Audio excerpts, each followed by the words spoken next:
Savai Bhagavato Raja Mandaveyo Maharataha Balakridana Kai Kridan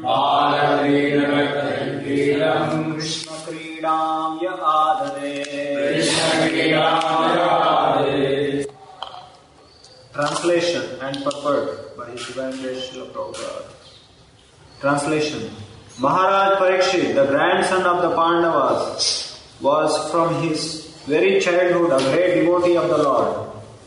Even while playing with dolls, he used to worship Lord Krishna by imitating the worship of the family deity. Purport. In the Bhagavad-gita 6.41 it is stated that even a person who has failed in the proper discharge of yoga practice is given a chance to take birth in the house of a devout brahmanas or in the houses of rich men like Kshatriya kings or rich merchants. But Maharaj Parikshit was more than that because he had been a great devotee of the Lord since his previous birth. And as such, he took his birth in an imperial family of the Kurus. And especially that the Pandavas. So from the very beginning of his childhood, he had the chance to know intimately the devotional service of Lord Krishna in his own family. The Pandavas, all being devotees of the Lord, certainly venerated family deities in the royal palace for worship. Children who appear in such families fortunately generally imitate such worship of the deities even in the way of childhood play. By the grace of Lord Krishna, we had the chance of being born in a Vaishnava family, and in our childhood we imitated the worship of Lord Krishna by imitating our father. Our father encouraged us in all respects to observe all functions such as the Ratha Yatra and Dola Yatra ceremonies. And he used to spend money liberally for distributing prasad to us children and our friends. Our spiritual master, who also took his birth in a Vaishnava family, got all inspirations from his great Vaishnava father Thakur Bhakti Vinod. That is the way of all lucky Vaishnava families. The celebrated Mirabai was a staunch devotee of Lord Krishna as the great lifter of Govardhana Hill. The life history of many such devotees is almost the same because there is always symmetry between the early lives of all great devotees of the Lord. According to Jiva Goswami, Maharaj Parikshit must have heard about the childhood pastimes of Lord Krishna at Vrindavan, for he used to imitate the pastimes with his young playmates. According to Sridhara Swami, Maharaj Parikshit used to imitate the worship of the family deity by elderly members. Srila Vishwanath Chakravarti also confirms the viewpoint of Jiva Goswami. So accepting either of them, Maharaj Parikshit was naturally inclined to Lord Krishna from his very childhood. He might have imitated either of the above mentioned activities and all of them established his great devotion from very childhood, a symptom of a Mahabhagavata. Such a Mahabhagavatas are called Nitya Siddhas, or souls liberated from birth. But there are also others who may not be liberated from birth, but who develop a tendency for devotional service by association, and they are called sadhana siddhas. There is no difference between the two in the ultimate issue, and so the conclusion is that everyone can become a sadhana siddha, a devotee of the Lord, simply by association with a pure devotee. The concrete example is our great spiritual master Sri Narada Muni. In his previous life, he was simply a boy of a maidservant, but through association with great devotees, he became a devotee of the Lord, of his own standard, unique in the history of devotional service. All right. So, I'm going to verse 16, Canto 2, Chapter 3, verse 16.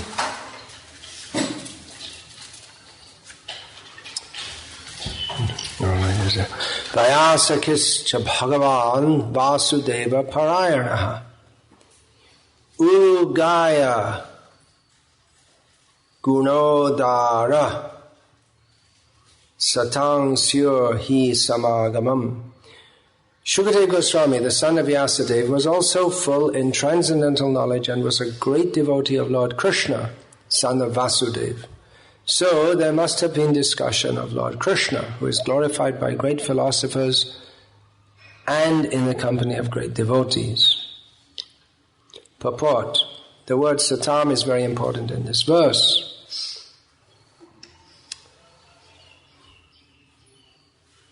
Satam means the pure devotees who have no other desire than to serve the Lord. Only in the association of such devotees are the transcendental glories of Lord Krishna properly discussed. It is said by the Lord that his topics are all full of spiritual significance, and once one properly hears about him in the association of the satam, certainly one senses the great potency and so automatically attains to the devotional stage of life. Which verse is that?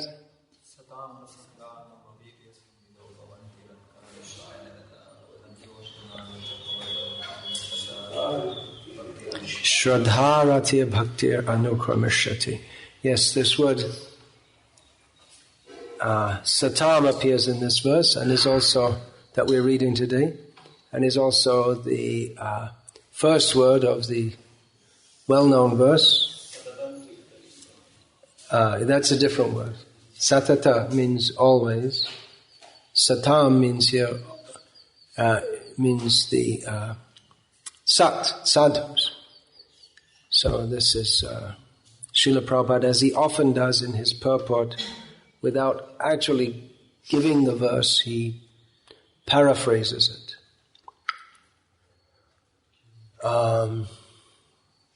So that's a well-known verse. I mean, among the devotees who read Srila Prabhupada's books, it's well-known because he quotes this often, and those who listen to his lectures. And among Vaishnavas in general, who study, among students of Srimad Bhagavatam, Vaishnavas. It's an oft-quoted verse.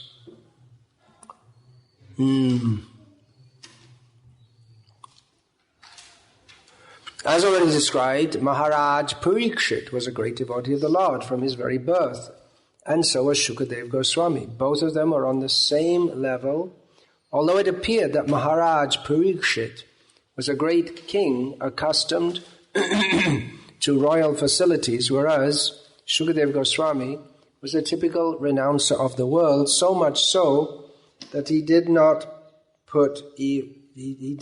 even put a cloth on his body. Yeah, that's somewhat atypical. Not every renouncer of the world doesn't even put cloth on his body. But he was a typical renouncer of the world, and he had no material attachments or possessions, and atypical or unusual in the matter that he didn't even have cloth on his body. Although many renunciants go naked, but the great majority wear some clothes. Superficially, Maharaj Parikshit and Shukadeva Goswami might seem to be opposites, but basically they were both unalloyed pure devotees of the Lord. When such devotees are assembled together, then there can be no topic save discussions of the glories of the Lord or Bhakti Yoga. In the Bhagavad-gita also, when there were talks between the Lord and his devotee, Arjuna, there could not be any topic other than Bhakti Yoga. However, the mundane scholars may speculate on it in their own ways. The use of the word cha after Vyasakihi suggests, according to Srila Jiva Goswami, that both Shukadeva Goswami and Maharaja Parikshit were of the same category. Settled long before, although one was playing the part of the master and the other the disciple, since Lord Krishna is the center of all the topics. The word Vasudeva Parayanaha, or devotee of Vasudeva, suggests devotee of Lord Krishna, the common aim. Although there were many others who assembled at the place where Maharaja Parikshit was fasting, the natural conclusion is that there was no topic other than the glorification of Lord Krishna, because the principal speaker was Shukadeva Goswami and the chief audience was Maharaja Parikshit. So Srimad Bhagavatam, as it was spoken and heard by two principal devotees of the Lord, is only for the glorification of the Supreme Lord, the personality of Godhead, Sri Krishna.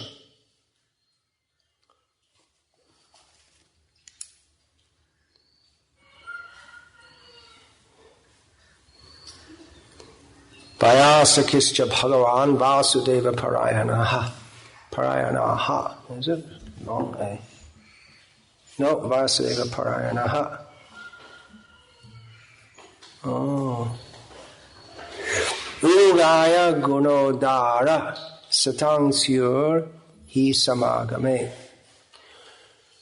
Om Jnanatimmirandhasya Jnananjana Shalakaya Chakshurun Militam Yena Tasmai Shri Gurave Namaha Nama Shrishtham Manamapi Shakti Putramatra Sarupam Rupam Tasyaga Jamurupurim Maturim Goshtavatim Radha Kundam Girivaramaho Radhika Madhavasham Prapto Yasya Prathita Kripaya Shri Gurum Tam Yatosmi Vandeham Shri Guru Shiyataf Padakamalam Shri Gurun Vaishnavanscha Shri Rupam Sagrajatam Sahagana Raghunatan Vitam Tam Sajivam Sadvaitam Savadhutam Parijana Sahitam Krishna Chaitanya Devam Shri Radha Krishna Padan Sahagana Lalita Shri Vishakhan Vitamscha Hare Krishna Krishna Krishna Hare Hare Hare Rama Rama Rama Hare Hare.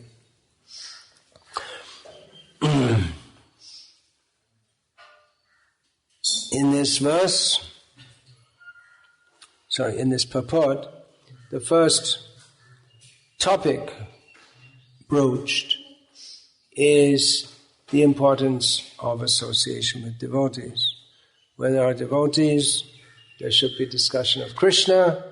Where there is discussion of Krishna, everything is going to be auspicious. Even those who discuss Krishna in a non-devotional manner are benefited. For instance, approximately 1974, I'm not sure if it was I think it was 1974, in Germany, there was a lot of propaganda in the newspapers that Hare Krishna devotees are cheats, liars, thieves, kidnappers, murderers, etc. And this propaganda went on and on and on for months together. When this was brought to Srila Prabhupada's attention, he said, it's very good, because every day they see in the newspaper Krishna, they're thinking of Krishna. So there is benefit there. Even Mayavadis, who we're told not to hear from Mayavadis, or non-devotees in general. Avaishnavam okhud girnam putam harikatam ritam shravana naiva kartavyam sarpo chishtayatha payam. Hearing the nectar of Krishna Katha, Harikatha, from non-devotees is like taking milk touched by the lips of a serpent, which is poisonous. So this is the example given. Once Srila Prabhupada was asked, and I don't have a reference for this, I'll tell you why, because in the early days of the movement, before internet and even the standard of technological development at that time was astonishing compared to what had come before it, but compared to what is there today, it appears very primitive. So there used to be when I joined the movement, there used to be sheets, photocopied sheets of paper which would circulate around with statements of things that Srila Prabhupada had said on them. And I didn't keep it. And there are many things which, many important instructions which appear to have been lost in course of time. I just read in this compilation of Srila Prabhupada's instructions on Varnashram that Himavati Devi Jasi had said that she heard a devotee say to Srila Prabhupada that, well, your books are most important. And Prabhupada said, no, many of the things which I say which are not in my books, they're also important. Now, this anecdote was cited to counteract the well-known saying of Srila Prabhupada, well, it's not, I don't counteract, but offered as another perspective from the well-known quotation in which Srila Prabhupada said that someone had said to Srila Prabhupada, well, someone told me that you had said this. And Prabhupada said, there are so many Prabhupada says. If it's not in my books, don't believe it. So that was said in counteraction to that. However, that's also what Prabhupada said. Himavati said that Prabhupada said this, but we don't know, although it sounds quite possible. Anyway, on this sheet of paper, there was a question had been put to Srila Prabhupada that the Mayavadis, by chanting the name of Krishna, do they get any benefit? And Srila Prabhupada said that they'll have to suffer for their offenses, but having suffered for their offenses, they'll still get some benefit. So sometimes it may appear that there are contradictory indications because Ashadhu Sange Bhai Krishna Nam Nahi Hoy Krishna Nam Bahire Bate Tabu Nama Kabhunoy. This the actual name is not pronounced if one is not in the association of devotees. If one is hearing from non-devotees, then it may sound like the name, but it's not actually Krishna.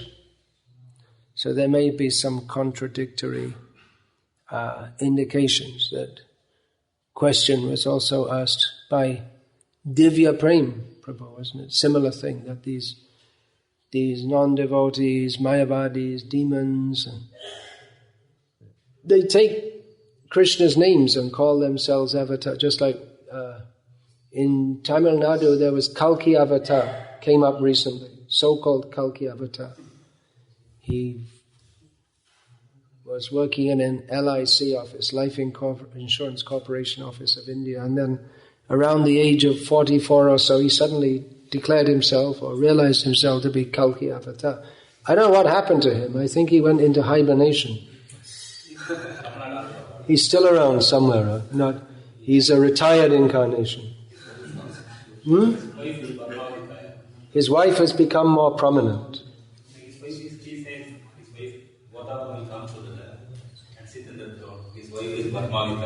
His wife is what? Padmavati Daya. Padmavati Daya. Taya. He's still going on, but you don't hear much. There are more popular rascals floating around. Never really hit the big time. Looked like he was going to, but never really made it. But anyway, he's promoted the name of Kalki. So indirectly, there may be some benefit from that. What other ones are there? Ramakrishna. Actually, his name was Gadadha Chattopadhyay. But then some people decided to call him Ramakrishna, having decided by vote, it's a very good system of ascertaining spiritual reality, that he was First there was Ram, then there was Krishna, and then there was Gadadhar Chattopadhyay, who they called Ramakrishna. So it's a very good name, and it's still a common name. All over India, there are people called Ramakrishna. One of the very best names you could possibly think of. But misapplied in the case of that person. But still, it's a very good name. Anyway, the point is that in the association of devotees, the benefit of hearing about Krishna will be better than if you hear from non-devotees. There's so many people who are attracted to Bhagavad-gita, but they're not attracted to Krishna, which is very strange. How are they attracted to Gita but not to Krishna? They like all these... They're attracted to be good. Advaishta sarva bhutanam maitra karuna evacha nirmamo nirahankara sarvatoka sukha kshami. They like these descriptions of being good, of being spiritual, but they never really... So you could say there are different kinds of people. I mean, they may have some people have a saintly inclination, but they're not attracted to Krishna. So it's a mixture of good and bad. And some are just out and out rogues, like this so-called Kalki Bhagavan. I was told that this was a few years ago. It's 2-minute darshan, 1 lakh rupees. You told me that, was it? Yeah. That Oh My God film, and you haven't heard of that because it's a Hindi film. That shows the sadhu steps on he puts his footprint on some cloth, and someone comes behind and puts the price tag, 1.5 lakh rupees, to get that footprint of him. So it's like colored footprint, like this. So this is all cheating. But in the association of real devotees, then there must be talk of Krishna, and in a way that is very pleasing. Bhavanti hrit karna rasayana kataha. It's very pleasing to the mind and the heart and the ear. They're all pleased by these rasayana. Rasayana is it's a tonic. The simple word is tonic. If you're already healthy, it makes you more healthy.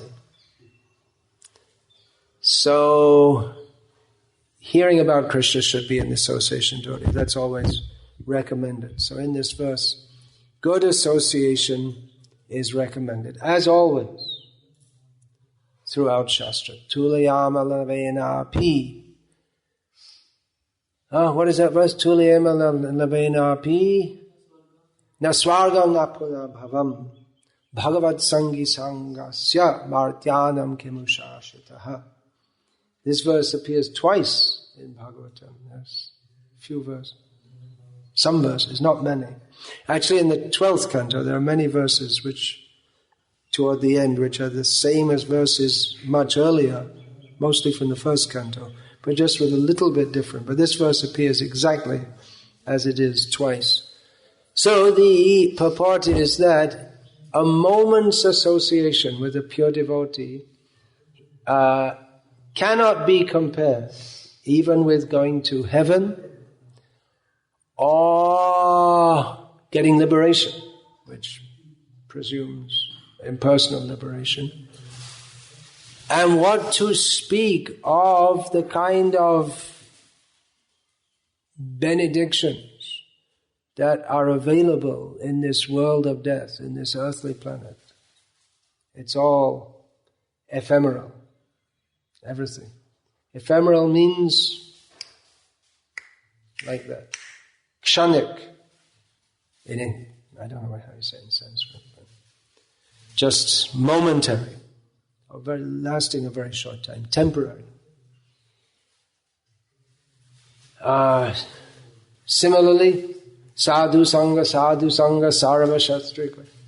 Lava matra sadhu sangha sarva siddhi hoy. Same word is used. Lava, tulayama, lavena pi. Is It cannot be compared, even a moment, lover, 1/11 of a section, 1/11 of a second. So, even 1/11 of a second's association with pure devotees, or devotees, sadhu, all these scriptures state that one can achieve all perfection. So, association with devotees is highly recommended as essential for advancement in devotional service. And contrarily, association with non-devotees is always forbidden or warned against. Chaitanya Mahaprabhu, when he was asked about what is the characteristic of a Vaishnava, he said, Asat Sanga Tyag e Vaishnav Achar. Stri Sangi ek asadhu, Krishna Bhakta a. You have to be careful how you pronounce that one. If you say Krishna Bhakta, then it's the wrong name. Krishna Abhakta becomes Krishna Bhakta. Sometimes we hear devotees say that Asat Sanga Tyag. The characteristic of a Vaishnava is that he gives up bad association. And two types, principal types of bad association are described. Stri Sangi. Stri means, the common meaning is woman. But especially means stri, connected to the word the vistar. So one who expands one's material affairs by having children, and then what happens is griha, kshetra, sutapta, vitta, all these things. One has children, and one needs first of all, one needs a home, and some land, and then come children, relatives, money, all these things are required. So one's material field increases. This is stri. There's also another kind of stri who increases one's devotional activity. So that kind of stri is desirable. But generally stri, stri sangi, that means one who associates with woman for the sake of sense enjoyment, one who is overly attached to women. So that is one asad, one type of bad association. And Krishna Bhakta, the non-devotee of Krishna, which is especially, Srila Prabhupada explains this, Mayavadi. So there are many verses which promote the association with devotees, giving up the association of non-devotees, this karmi, jnani, michha bhakta, nahabetate anurakta. This Narottam Das also sings. He enumerates the types of non-devotees. Karmis means materialistic people, just working with no spiritual goal in mind.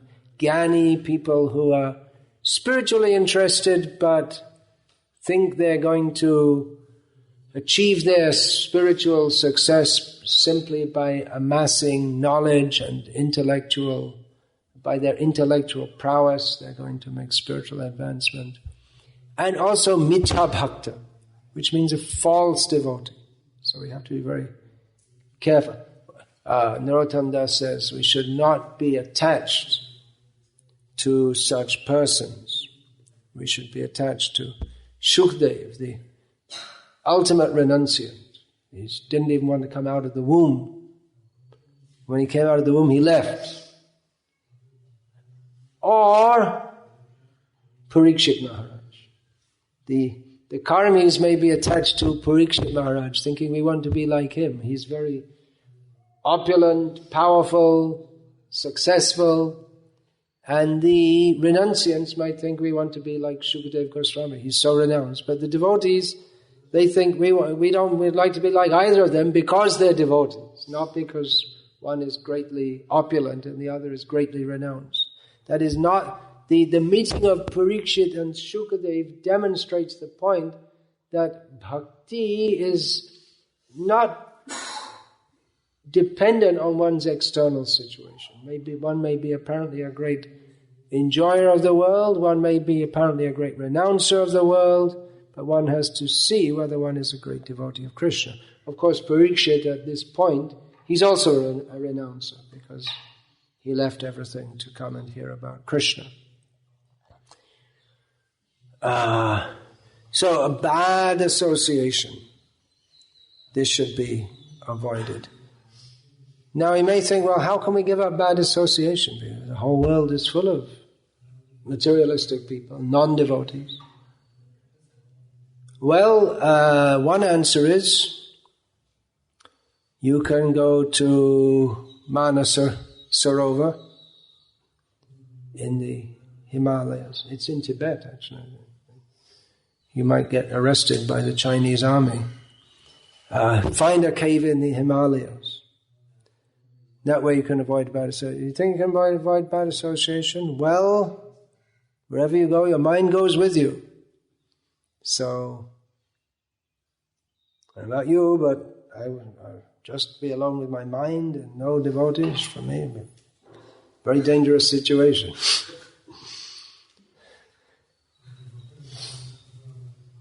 The world is full of non-devotees and we're enjoined to preach, which means we have to move among different people. So, how do we give up bad association? That means we should interact with non-devotees only as much as is required for the sake of, just like someone may come and they're putting in, I don't know, some workers are coming and building and you may talk with them about the building, but you don't get involved in the activities. You don't take the association. You don't become close friends with them. You may be friendly with them from the position of a devotee. Give them prasadam, invite them to come to our programs. So it doesn't mean that we're cold, we can be friendly with people for the sake of giving Krishna consciousness to them. But we don't become intimately involved with non-devotees, which can be difficult for Grihastha devotees, who they have their relatives and who expect them to interact as relatives. In the Western world, this isn't so much of an issue. In India, it very much is an issue. And in still most of the world, people take very seriously their social life centers around their relatives, mostly. So it can be a difficult situation. So, how to handle that? Well, you have to see in each case. You can preach to them. Sometimes whole families, 3 or sometimes even 4 generations, all become devotees. And then that's the vertical line, and then there's the horizontal line. The cousins, in-laws can try and preach. It doesn't always work. Sometimes they don't like it. Sometimes they're against it, or they're just neutral. So in such a case, what Srila Prabhupada recommends in one purport that one outwardly act as if one's an attached family person, but inwardly cultivate Krishna consciousness. So, but the difficulties, they're often, can be very difficult, very hard to overcome. I've seen several devotees, just young men coming to the temple for years, joining the aritis, and then they get married and gradually they stop coming because the wife wants to watch TV, she wants to go to the cinema, and he has to choose. And they choose the wife, what she wants to do. So, this bad association. So, preaching means we go among non-devotees. But how do we not be affected by their association? Well, strong sadhana is required. One has to have absorption in hearing and chanting about Krishna. It often happens that we're so busy, there are always so many things to be done for spreading Krishna consciousness that we could, if there were 48 hours in the day, we could still find that we don't have enough time to do it. Because there are always things to do, especially when you're trying to develop a project like this.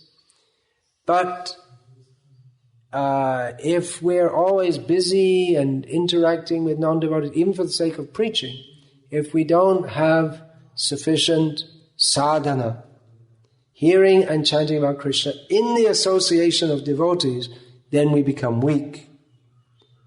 And we become affected by that bad association. So we have to keep good association with the devotees, those who are sat. This word sat can be translated in many ways. We can say sincere, genuine, honest. So we should try to associate, especially we are enjoined to try to associate with those who are devotees who are on a higher level than us. That we can also do, always do, by reading Srila Prabhupada's books. I personally had the experience in my youth, when I was about the age of some of you, that I was often in situations where I didn't get much association of devotees. So I read Srila Prabhupada. I had good opportunity to take shelter of reading Srila Prabhupada's books and get the association of Srila Prabhupada in that way. Of course, apart from that, we should try to have association of devotees, personal, physical association. Of course, it's not really physical, it's spiritual, but means to be... association doesn't just mean to be physically present in the same place as devotees, but that physical presence is also important. We can't say that it's not important. And on the other hand, on the other side, there is giving up the association of non-devotees, especially the Mayavadis. We find that Chaitanya Mahaprabhu, he rejected his lifelong friend Mukunda because Mukunda had a habit of hanging out with Mayavadis. And Advaita Acharya, he didn't like being respected by Chaitanya Mahaprabhu because Chaitanya Mahaprabhu used to respect Advaita Acharya because Advaita was on the level of his father in terms of age, and Advaita devised a plan how Chaitanya Mahaprabhu would stop respecting me. And he thought what to do, and then he started explaining the Yoga Vasishta, a Mayavadi work. And when Chaitanya Mahaprabhu heard about this, he went to Advaita's house and beat him. And Advaita thought, very nice. Now he stopped respecting me. So these are the unusual pastimes of Krishna Chaitanya Mahaprabhu. Some of them have a very deep import. The import is that Chaitanya Mahaprabhu doesn't like Mayavad, so we should avoid Mayavadis. We find that when Srila Prabhupada first came to America, we first had to stay in the house of an Indian man who had become completely westernized. He's married to an American woman, although he gave his son an Indian name. I don't think he stopped being a Hindu, but to stop being a Hindu, you don't really have to do anything. You just have to think, I'm a Hindu. You don't have to do anything or believe anything. All you have to do is think, I am a Hindu.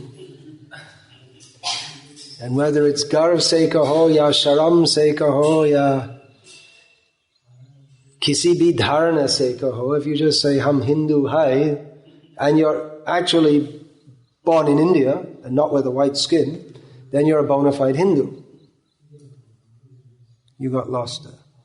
No? You could follow the Hindi? No. Anyway, never mind. It's nothing very spiritual. So, Prabhupada was staying at home, they were eating meat.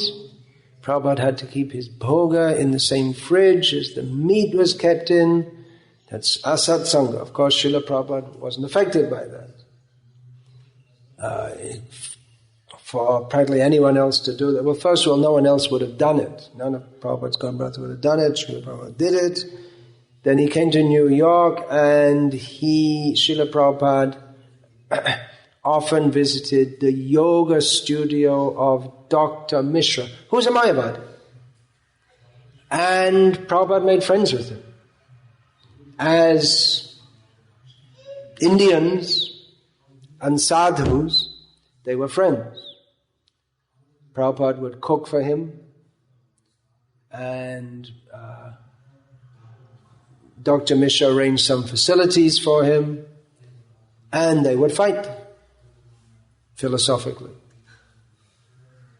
And Prabhupada would shout at him, and then afterwards they'd just go on. Prabhupada didn't accept his philosophy, but he accepted him as some kind of friend. That's also described later when Srila Prabhupada had a stroke. One Swami came to visit him. He's in America. I think it says it was Chinmay, someone. I don't know if it was such. Some Swami, it's described who it was. Was it Chinmay? There's Chinmay and Chinmayananda. They're different. Chinmayananda came. No, that was much later, Yogi Bhajan. That was different. I'm going to talk about that in just a couple of minutes. Some Swami came to visit Prabhupada. There weren't many Swamis in America at that time. They were all Indians. Whichever Swamis were there were Indians. Nowadays there are all kinds of Swamis, Swaminis, and all kinds of things. Western, Indian, and all kinds. What do you do to be a Swami? What does you do? You just call yourself a Swami, that's all. That's how to become a Swami, in America at least. In India too. Why be a Swami? You can be God yourself. Swami, there's nothing to it. So he came to pay a social visit to Prabhupada who was sick, which is a nice thing to do, to visit sick people. And Srila Prabhupada was very friendly with him. Doesn't mean he accepted his philosophy. Later, Srila Prabhupada in meeting with Mayavadis wasn't so very friendly. There's one instance at one Gita Sammelan in Varda, which is near to Nagpur, in which all big Mayavadis were there, and I believe Vinoba Bhave was there, all kinds of people were there. And Prabhupada was just shouting at them. Why are you cheating people in the name of Bhagavad-gita? You're speaking Gita, but you don't accept Krishna as Supreme. So Prabhupada was very strong with them. Later, I believe it was in Hawaii, Yogi Bhajan, Chinmay, they came to invite Srila Prabhupada to a World Peace Conference. And Prabhupada, in a kind of friendly way, just made fun of them, actually. Just treated them like fools, He said, you can mark my word, there won't be any peace from your peace conference. Prabhupada refused to go. He said, unless you accept Krishna as supreme, it's all useless. So Srila Prabhupada didn't want to go to that peace conference. Then in 1977, March or April, and this was just before Srila Prabhupada practically retired altogether, some disciples of Chinmayananda and Shivananda came to Srila Prabhupada in Bombay. And they were respectful to Prabhupada, but Prabhupada was very strong with them. Very, very strong. And they were really trying to be very polite. But Prabhupada, he just wouldn't accept. He was very, very strong with them. And so he said, unless you accept what I have to say, don't come here. He was so strong. Then again, shortly after that, he was in Haridwar. And Yogi Mahesh was there also, of the TM, who Prabhupada criticized like anything, Transcendental Meditation, so-called. Prabhupada was very, very, he'd have meetings every evening. Many of their followers would come, although this Yogi Mahesh, he banned his followers from coming after a few days. Srila Prabhupada is very, very strong with them, just very, very strong. So Srila Prabhupada, he didn't tolerate this Mayavad. He was very strong against that. Although sometimes we see in the beginning of Prabhupada's pastimes, from some social point of view, he tolerated them, or he was even friendly with them, superficially at least. At the opening of the Krishna Balaram temple in 1975, one of the important guests was Swami Akhandananda, who was a big Mayavadi sadhu. His ashram is right there on the Parikrama Marg. You've seen that every time you go just over the railway, when you cross the railway line. He's passed away now a long time ago. Prabhupada invited him, although privately he would criticize him, but he invited him as he was a famous Swami. So you might say that Srila Prabhupada, sometimes he would, from some social point of view, he was friendly, but he never accepted their philosophy. Now, with ISKCON becoming more prominent, there are so many examples. How Sadhu Sammelan in Bombay, all the Mayavadis would be speaking at Chowpatty on the beach. And then at the end, Srila Prabhupada would just say that they're talking so many big things, but he just took one laddu and said, just by taking a little prasadam, we'll automatically get liberation. We'll just do kirtan. He didn't speak much. We'll do kirtan, and then all the influence of Mayavad is seen to be dry and inconsequential compared to the spiritual power that comes from Srila Prabhupada and his disciples performing kirtan. Then another instance. Now it's in my mind, now it's gone. But there are so many instances of Srila Prabhupada combating the Mayavadis.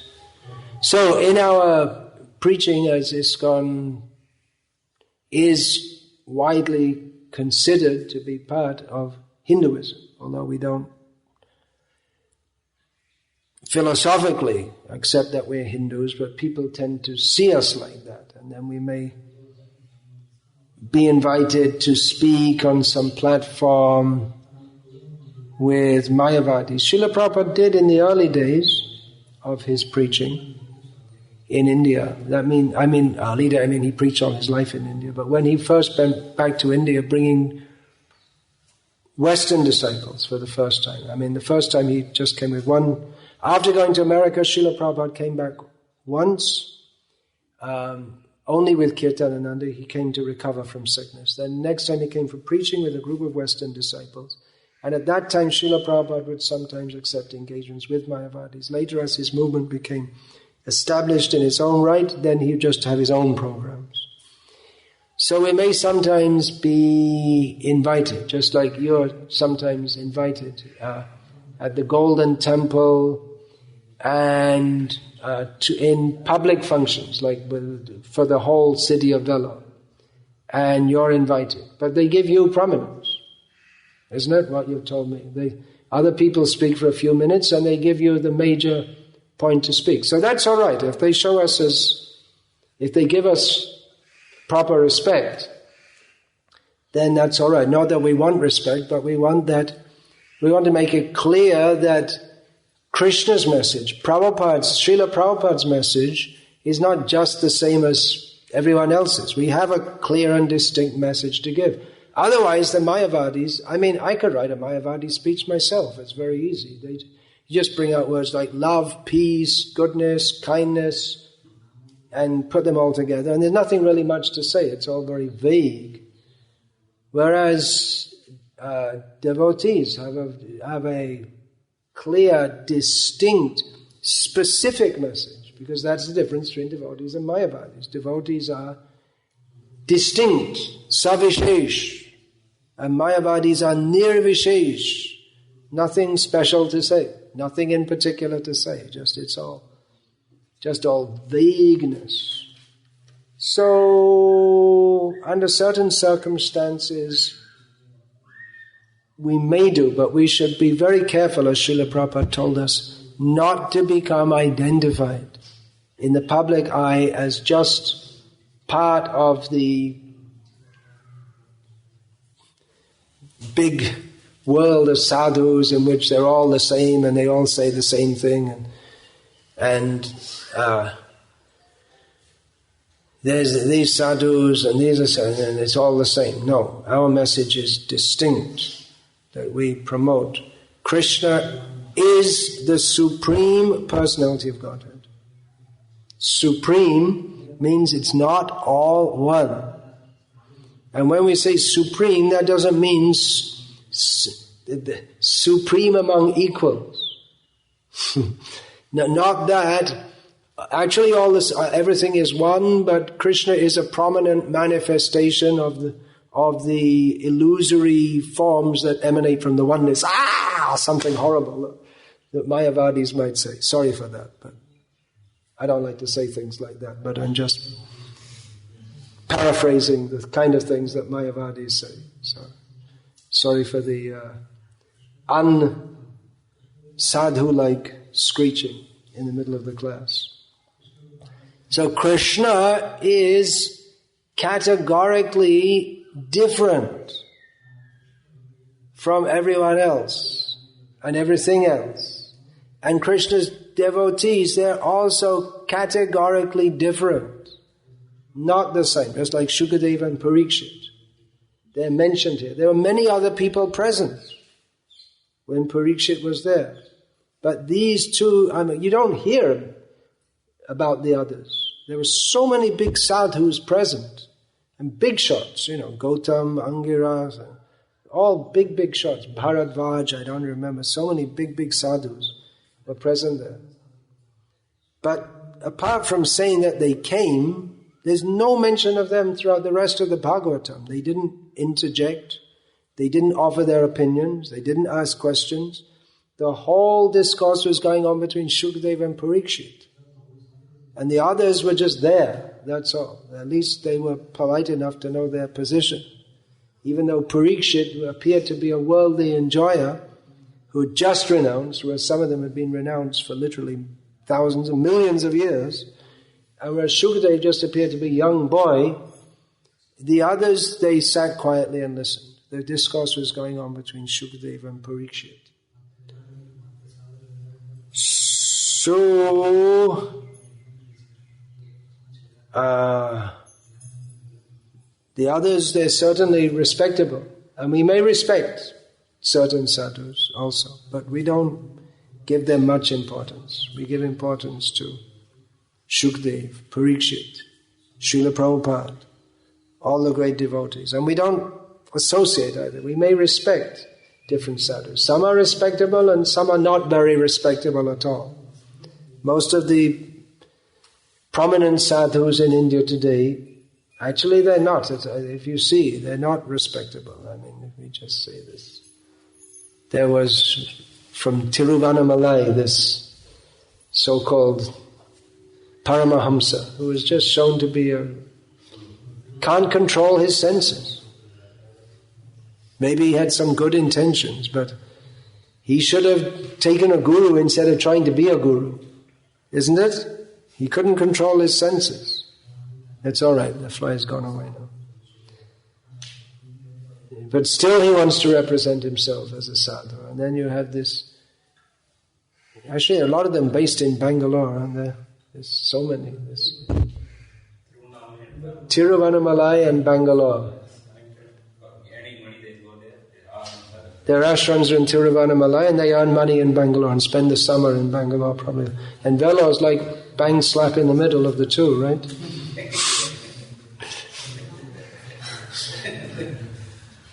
So, we should preach against all these rascals. We're building, this temple is being built here, and people think, oh, it's another nice temple, we'll come and visit. But they should hear something different here. They should get something different here. You may say, why are you building a temple? There are already so many temples, especially Tamil Nadu.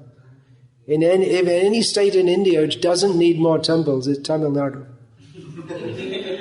So many temples, but they're mostly dark, dirty, not well maintained. Of course, you can blame the government of Tamil Nadu for that, because they're supposed to be in charge. That's one cause. But our temples are meant for giving bhakti, for practicing bhakti and giving bhakti. There's a difference. Mostly temples, they're just people go and take darshan and prasad, and that is it, finished. Nothing more to do. Sometimes there are festivals, brahmotsavams or something like this. But they have no idea that they can participate in the activities, they can hear a discourse and be benefited, they can take part in the activities, they have no idea. So, while building this temple, we have to think that our main aim, of course, building the temple is to glorify Krishna. But we have to build up people. That's the idea. We're collecting money, all right, but we want to collect people, and then you collect money and build a temple. We want to collect people and build them up in bhakti, so that they can become the actual attractive feature. The temple should be very attractive, but the real attractive... See, however attractive the temple is, people won't be so much inspired unless the atmosphere there, which is created by devotees who are fully in Krishna consciousness, wanting to give Krishna consciousness to others, that atmosphere will attract people. And when people come and they realize, oh yeah, they're interested in me, not just interested in my money. And people will appreciate that, and they'll want to become devoted. I heard how these Christians are making so much conversions. They find out someone's died, and then they go and comfort them, help them with the funeral, this, that.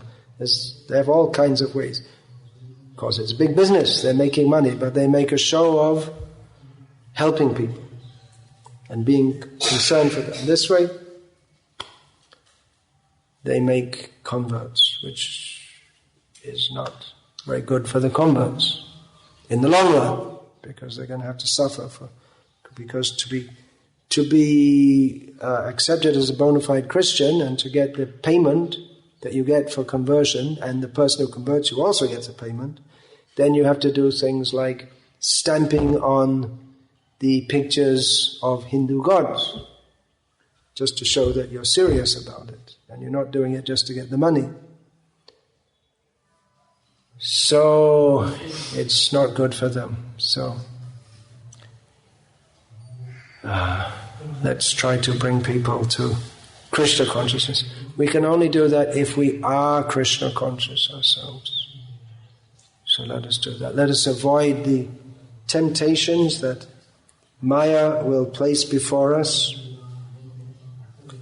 We, having taken to Krishna consciousness, dressed as sadhus, we may find that we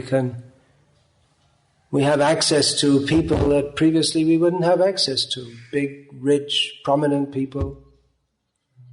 As a sadhu, you can go and meet.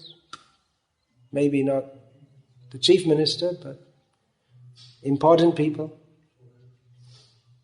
And we can become intoxicated by that, but we should always remember that we are the most insignificant servant of the servant of the servant of the Vaishnavas, who are all serving Srila Prabhupada and all the Acharyas and Shukadeva and Parikshit and ultimately Krishna, the Supreme Personality of Godhead.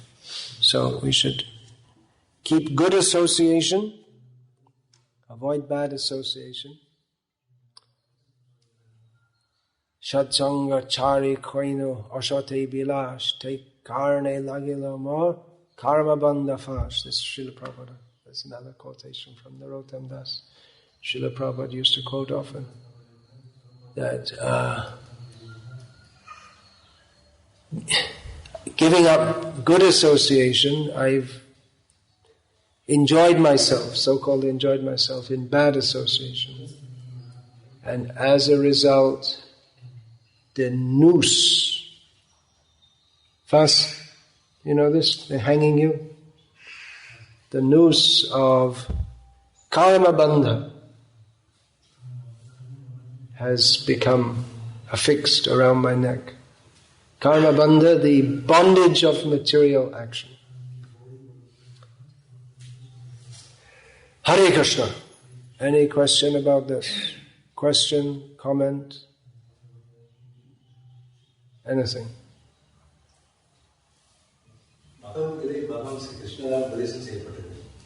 So the Bhagavad-gita நம்ம படிக்கும்போது அந்த விஷயம் கிருஷ்ணனுடைய விஷயத்தை தான் நம்ம புரிஞ்சுக்கணும். ஆனால் கிருஷ்ணன் நம்ம எடுத்து எழுதுறது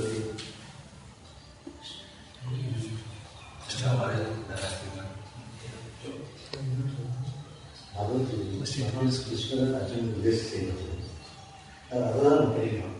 பகவத்கீதை மட்டும் தான் நம்ம படிக்கணும். கிருஷ்ணரை நம்ம எடுத்து எழுதுறது புரிஞ்சுக்கணும். கிருஷ்ணரை பற்றி தெரிஞ்சுக்கலாம். நம்ம எழுதி சொன்னாங்க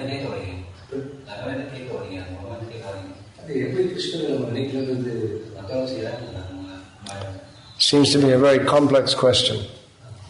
He also asked the same thing, what Vikasa said.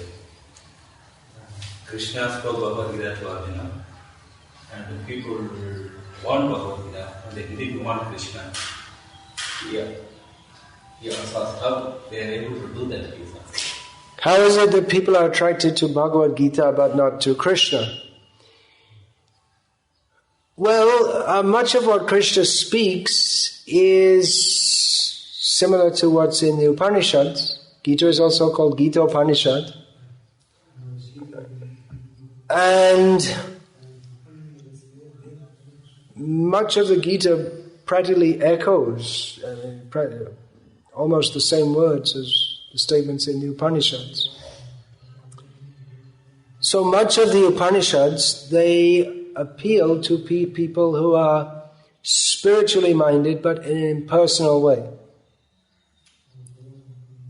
So we find, just like the Tattvam Asi, that section,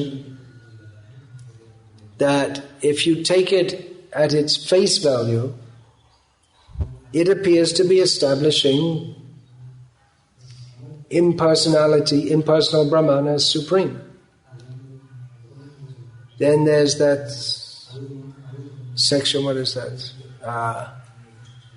Kasmin vigyate bhavati sarvam vigyatam eva bhavati.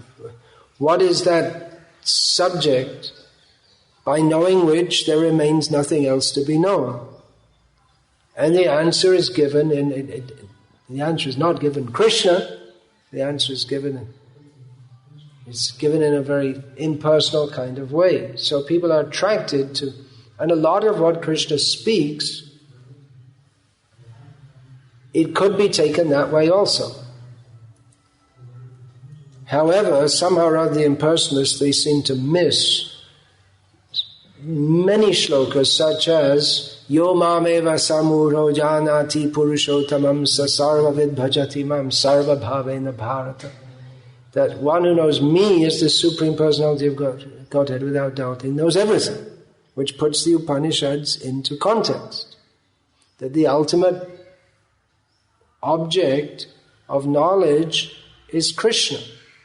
There are many, many such verses. So the impersonalists are attracted to Gita because much of it, if you take it out of context, is very similar to what they're already used to. But then they have to make grotesque mistranslations or grotesquely misunderstand much of the Gita, in which Krishna brings the Upanishads to their conclusion, which is Vedaishcha sarvera hameva Veda. In all the Vedas, Krishna is to be known. There are many, many such verses which establish such points. So they make, as I say, grotesque mistranslation. That when Krishna says aham, they translate that to mean aham, meaning I. I don't like to say it. I who represent the totality of everything. This kind of just nonsensical misinterpretations. So Bhagavad-gita is Gita Gyan, it's knowledge, so people are attracted to knowledge, but they don't see somehow there. Nahang prakarsha sarvasya yoga maya samavrita murho yang na bhijanati loko mama jamabhyayam. Krishna says right there in Bhagavad-gita that I'm not manifest to everyone, and their reading of Bhagavad-gita exemplifies this statement. They miss the whole point.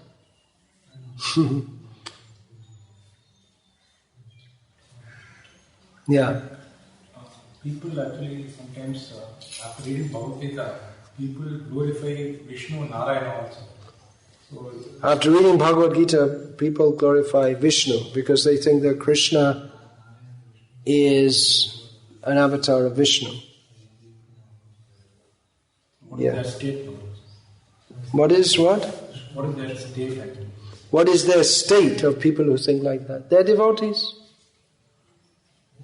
There's no harm to be a devotee of Vishnu and to think, it's not offensive to think that Krishna is a manifestation of Vishnu.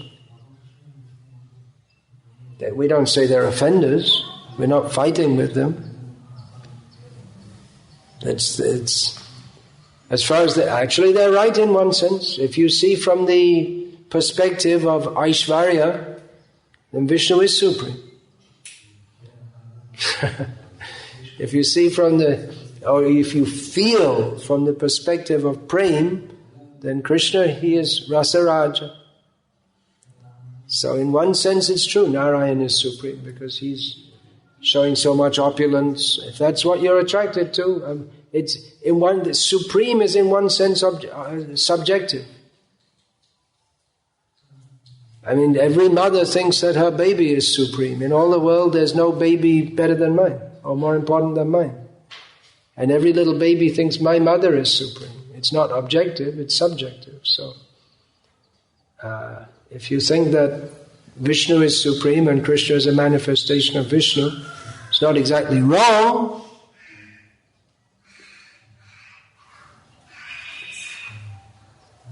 There's room to move at the top.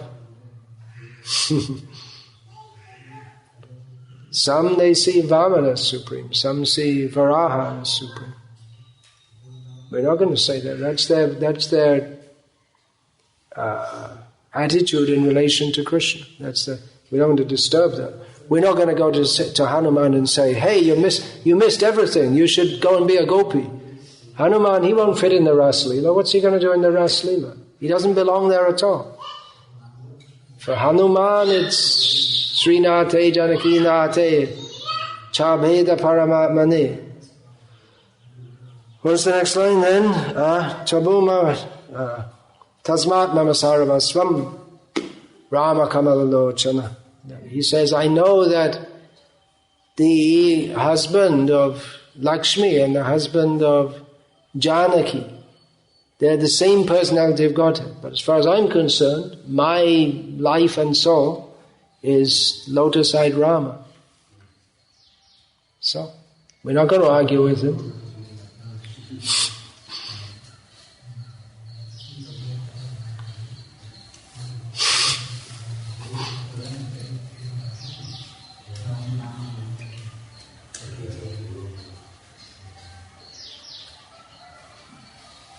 So be careful.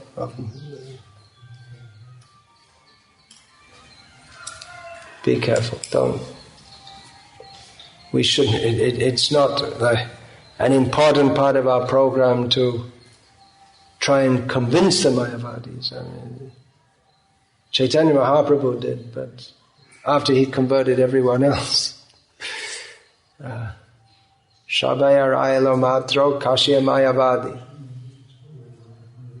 Everyone was converted except the Mayavadis of Varanasi. They're very tough.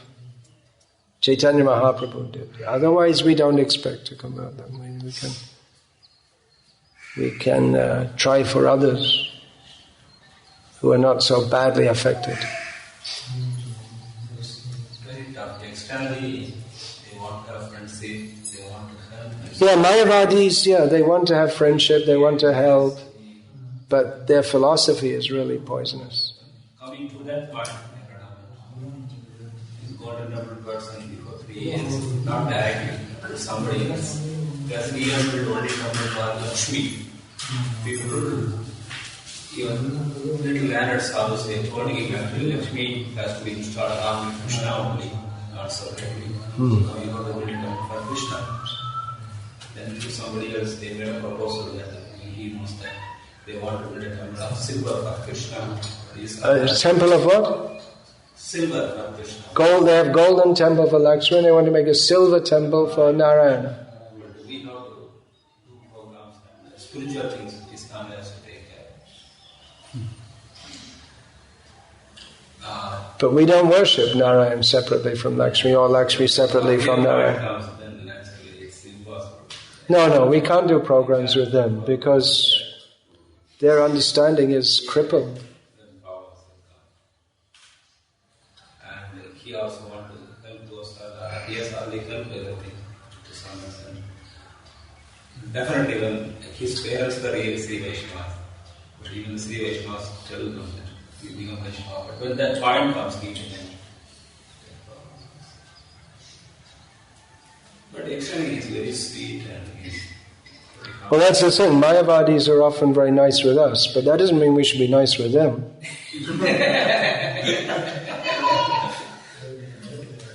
Because their idea is to be nice with everyone.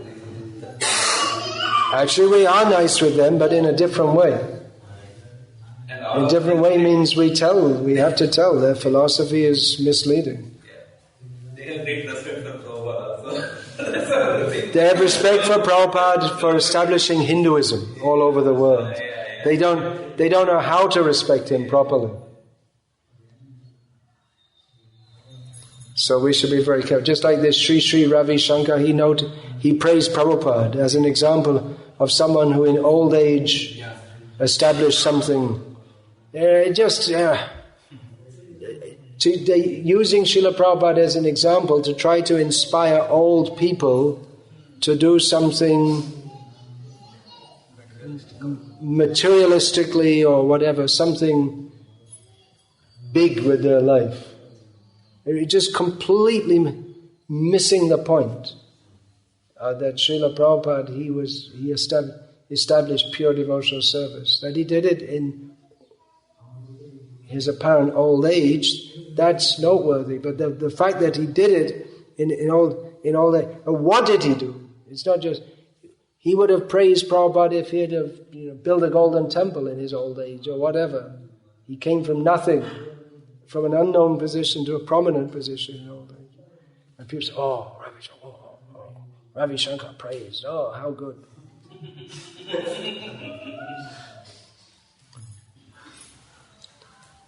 We should be very careful. I know in our movement nowadays there's an increasing tendency to make friends with Mayavadis, even invite them to conferences and all that. They used to come to Prabhupada and Prabhupada would refuse to go to their conferences. And now we're going to them and asking them, what happened? Isn't that an insult to Prabhupada to do that? Isn't that belittling Prabhupada's position? We should have nothing to do with these people.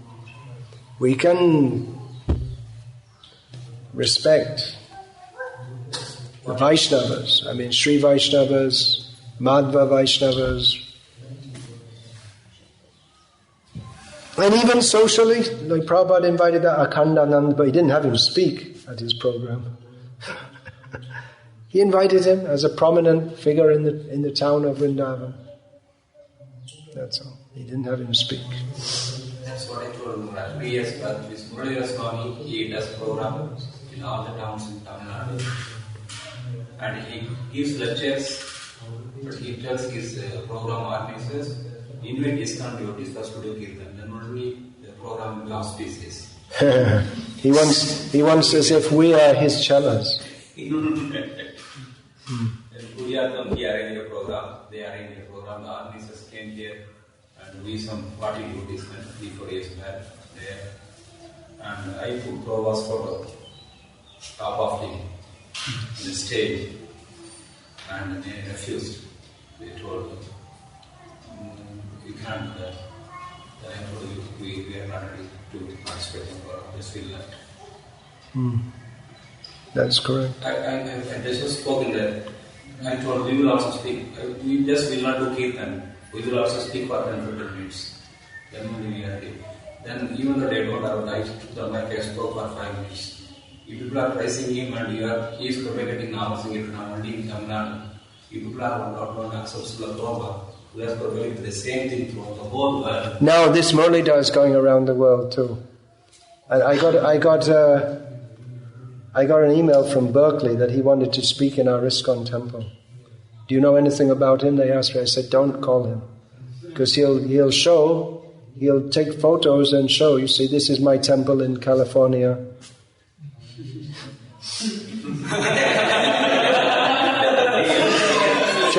Just cheating. Just